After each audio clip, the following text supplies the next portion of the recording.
Las Vegas, Nevada, MGM Grand Garden Arena, September 7th, 1996. Saturday night, 9:45 in the evening. Mike Tyson stands in the center of the ring, hands at his sides, staring down at the motionless body of his opponent. The crowd is roaring. 30 seconds ago, they watched the most brutal knockout of the year. But Mike Tyson isn't celebrating. He isn't raising his arms. He isn't even blinking. He's just standing there, looking at what he's done. And for the first time in his career, he feels absolutely nothing. This is the night Mike Tyson realizes he's lost his soul. The fight had been scheduled for months. Another opponent, another payday, another chance for Tyson to prove he was still the most dangerous man in Boxeo. At 30 years old, Mike Tyson was supposed to be in his prime. He'd just been released from prison 3 years earlier, had reclaimed some of his former glory, and the world still feared his name. When Mike Tyson entered a ring, people expected violence. They expected destruction. They expected the old Iron Mike, the man who could end fights in seconds, who could break bones and spirits with equal ease. But what nobody knew, what Mike Tyson barely admitted to himself, was that the motivation wasn't there anymore. Not the real motivation. Not the fire that once made him unstoppable. The locker room before the fight had been quiet. Too quiet. Tyson's trainer tried to pump him up, tried to remind him of his legacy, tried to resurrect that old aggression that made Mike Tyson a legend. But Tyson just sat there, hands wrapped, staring at the floor. Someone asked him if he was ready. He nodded. But the truth was, he didn't know what he was ready for anymore. The motivation that once drove him, the hunger, the fear of going back to nothing, the desire to prove everyone wrong, all of it felt distant, hollow.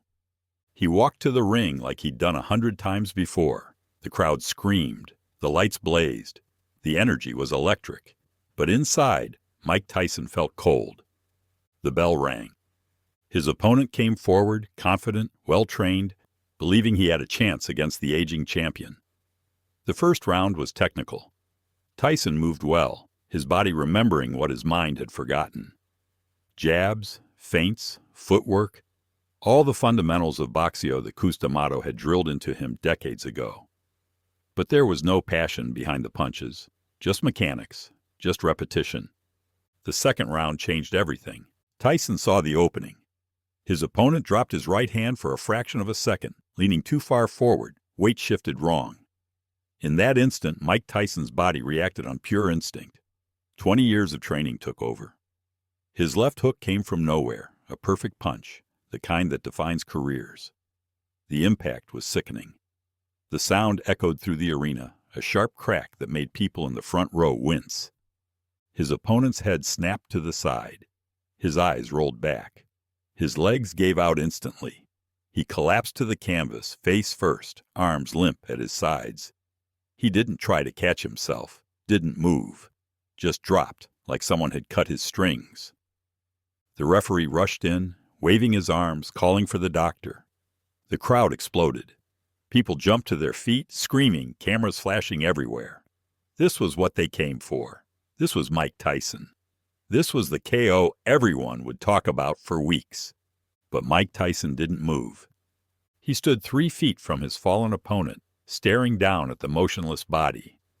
His corner was yelling for him to go to the neutral corner. The referee was trying to guide him away. But Tyson's feet wouldn't move. He just kept staring. And in that moment, something broke inside him. He saw his opponent's face, slack and unconscious. He saw the way the man's chest was barely moving, the way the doctor was checking his pupils, the way his corner was panicking. And Mike Tyson didn't feel victorious. He didn't feel powerful. He felt sick. Because looking at that man on the canvas, Mike Tyson saw himself. He saw every time he'd been knocked down, not just physically, but emotionally, spiritually. He saw every betrayal, every loss, every moment of his life when he'd felt broken and alone. He saw the scared kid from Brooklyn who never wanted to hurt anyone, who just wanted to survive. and he realized that somewhere along the way, he'd become the thing he feared most. He'd become the person who broke others. The motivation that once drove him, the anger, the need to prove himself, the fear of being nothing, all of it suddenly felt empty, meaningless. He'd spent his entire life trying to be the strongest, the most feared, the unbeatable champion. And for what? To stand over unconscious men and feel nothing? This wasn't Boxeo anymore. This wasn't the sport Hughes taught him to love. This was just violence, just destruction for the sake of destruction. The referee finally pulled him to the corner. The doctor was working on his opponent, who was starting to stir. Thank God, he'd be okay. But Mike Tyson wasn't okay, not even close. When they raised his hand in victory, the crowd roared again. Mike Tyson was still undefeated, still the champion, still the most dangerous man in the world. But none of it mattered. The trophy meant nothing. The money meant nothing. The fame meant nothing. After the doctor cleared his opponent, after the interviews and the photo ops, Mike Tyson walked back to his locker room. His team was celebrating, talking about the perfect KO, already planning the next fight. But Tyson sat down on the bench, still wearing his gloves, and said 5 words that confused everyone in the room. "I don't want this anymore." His trainer thought he was joking. His manager thought it was just post-fight exhaustion, but Tyson shook his head, his voice quiet but certain.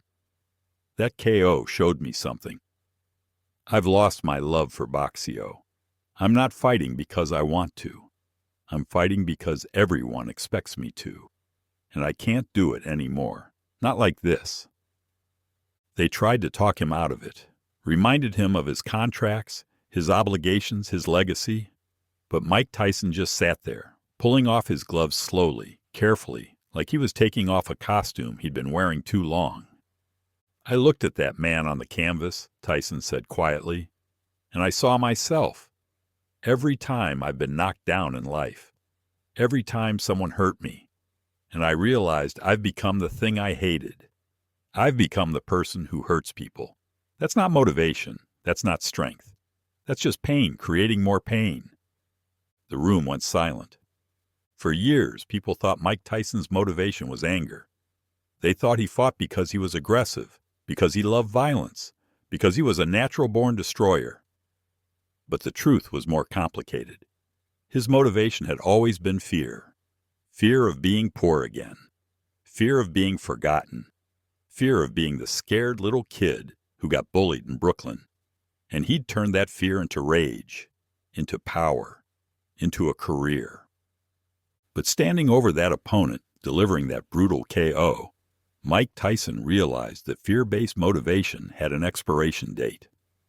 You can only run from your pain for so long before it catches up with you. You can only hurt others to avoid feeling your own hurt for so long before you become hollow inside.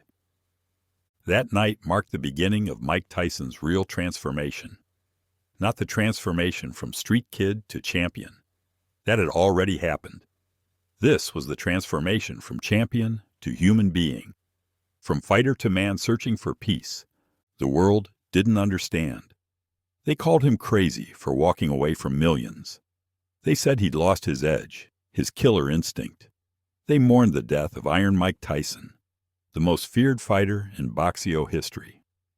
But Mike Tyson didn't care anymore, because he'd found something more important than fear, more important than victory, more important than being the baddest man on the planet. He'd found the motivation to heal. Years later, when people ask Mike Tyson about his career, about his greatest KOs, about what motivated him in the ring, he always comes back to that night in 1996.